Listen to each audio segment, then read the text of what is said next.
Welcome back to the channel. Thank you for joining. There's a lot of news items we're going to be covering today, so I'll just be going over some of the main talking points for now, and then we'll be going more into depth a little later on. My name is Brian Barsoon. I make YouTube videos daily. Like, share, subscribe, and comment if you enjoyed the content. So just covering some of the main talking points here. The first one is with the Wyoming primary that happened last night, and Liz Cheney, who was the incumbent, was resoundingly defeated by a 37-point margin, which is a lot. Next, we'll go over the whole thing with Trump and the FBI raid at Mar-a-Lago, where Judge Reinhardt, who was a magistrate that signed off on the warrant, is going to be holding an affidavit hearing this Thursday between the DOJ and Trump's team to unseal that. So there'll be some more information on that. The next thing we'll be going over is the Alaska primary results, which are still incomplete, and I'll explain why that's the case and why we may not see a result for that until the end of the month.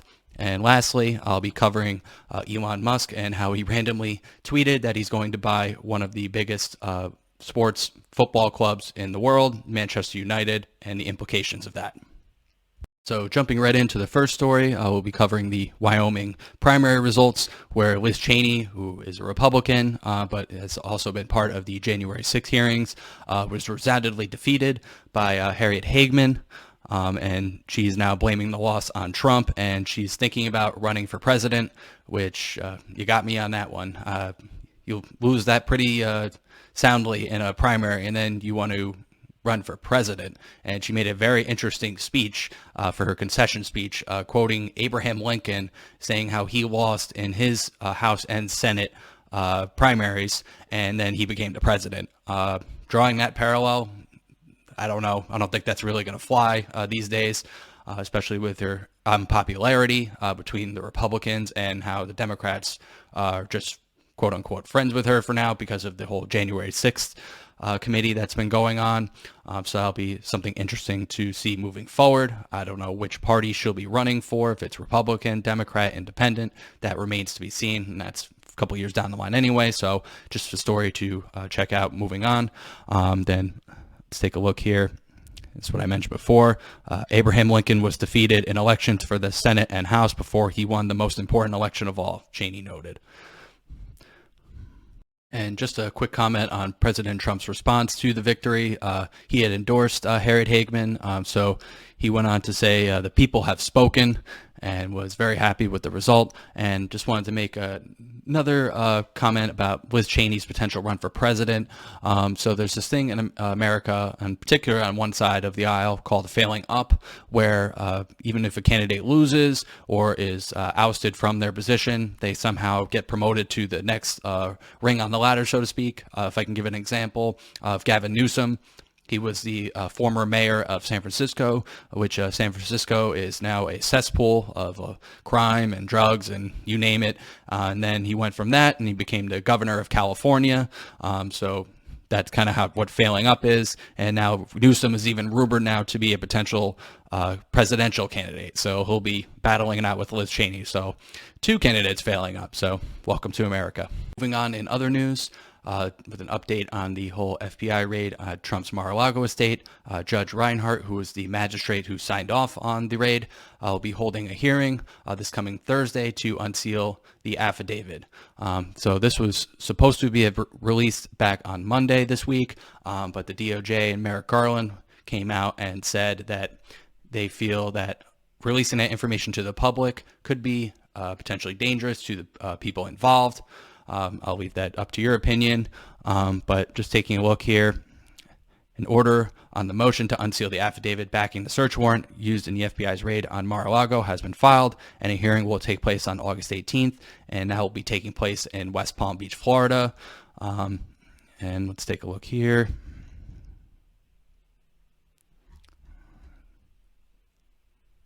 No remote or telephonic appearances will be permitted.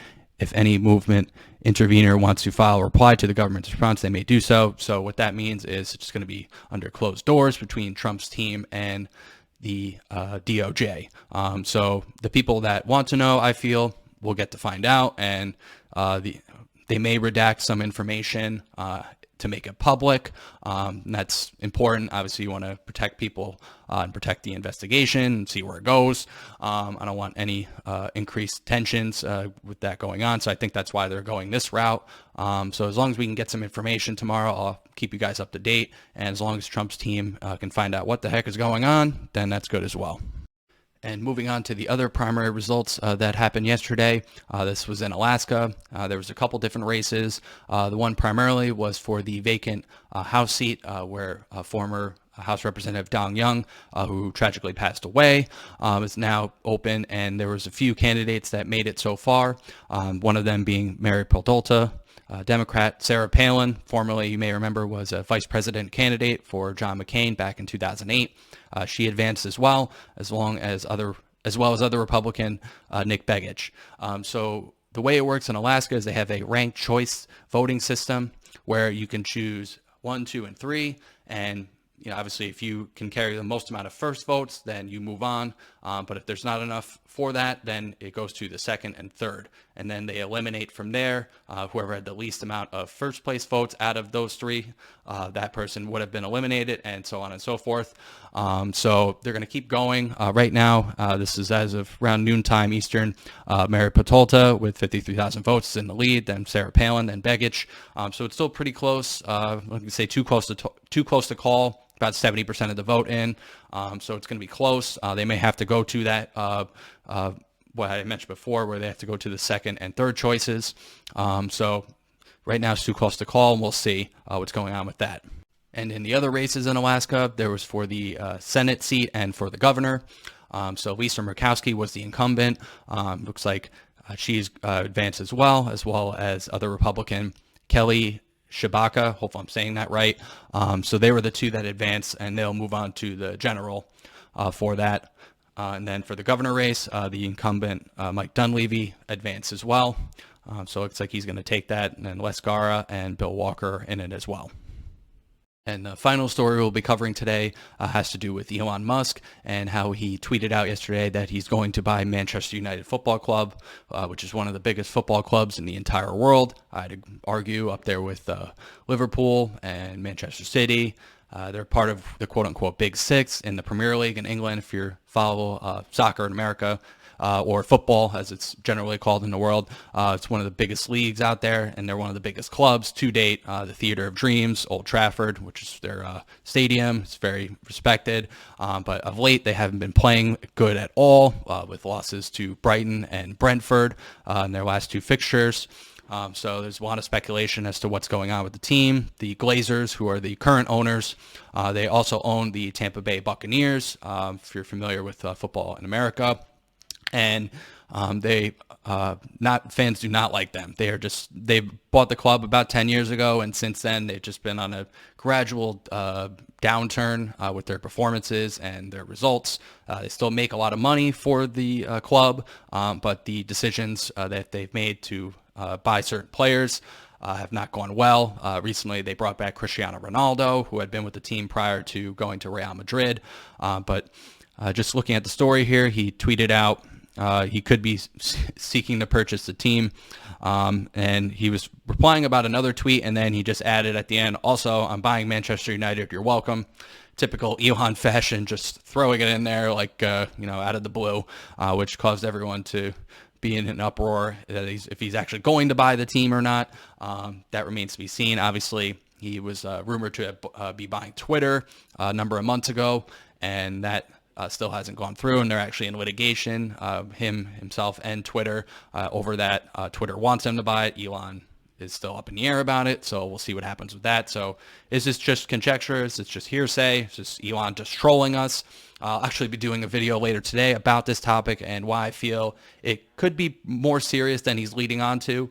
And there could be some other factors in play with that, like I mentioned before, with the financial performance of the club and with the popularity of the club. And he did mention in a subsequent tweet that it was his favorite team growing up. So another little wrinkle to the story there. So it'll be something interesting to follow moving forward. And that's it for the news items for the day. If you enjoyed the content, please like, share, and subscribe. Comment down below what you think is going to happen with Liz Cheney and Reinhardt and Elon Musk and everything going on. I really appreciate your feedback. You can find me on Twitter at Brian_Barsoon and on Rumble at BB_news. Take care. Have a great day, guys.